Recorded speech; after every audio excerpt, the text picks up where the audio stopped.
Vždy som chcela mať veľa detí. Takto mi Magda začala rozprávať príbeh svojej rodiny.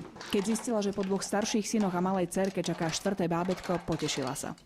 A tešila sa naň, aj keď jej oznámili, že nebude úplne zdravé. Ešte pred narodením som vedela, že bude mať Downov syndrom, ale manžel tak pekne povedal, že aspoň budeme mať vstupenku do neba. Šimonko je dnes už veľmi hravý, usmievavý chlapček, ktorý sa rád hrá so svojimi staršími súrodencami. A nenechá si ujsť ani jednu príležitosť, aby si s maminou zahral na klavíri.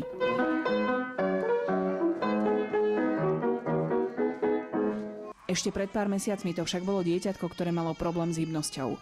Mal už vyše roka a za inými deťmi výrazne zaostával vo vývine. Šimonko pri prvom rehabilitačnom pobyte sa nevedel sám aktívne otáčať ani pláziť. V marci minulého roka sa prvýkrát dostal na špeciálne cvičenie, ktoré mu malo pomôcť naučiť sa správne hýbať. A po druhom pobyte v decembri urobil obrovské pokroky. Vďaka špeciálnemu cvičeniu je zo Šimonka opäť o niečo silnejší malý bojovník, ktorý si už nacvičuje svoje prvé kroky. Už má dosť sily, aj stabilitu, vie sa udržať na nohách. Bude z toho čoskoro chôdza. Veríme tomu. Máme z toho obrovskú radosť. Jedným zo špeciálnych cvičení je aj tzv. Horolezecká terapia. Zameriavame sa tam na spevnenie svalstva, na aktívne samostatnú chôdzu, samostatný stoj. Aj keď Magda, tak ako každá mama, od začiatku verila a dúfala, že cvičenie Šimonkovi pomôže, sama bola prekvapená, ako rýchlo to ide. Posunula nás to cvičenie aj v sociálnej, aj v mentálnej rovine.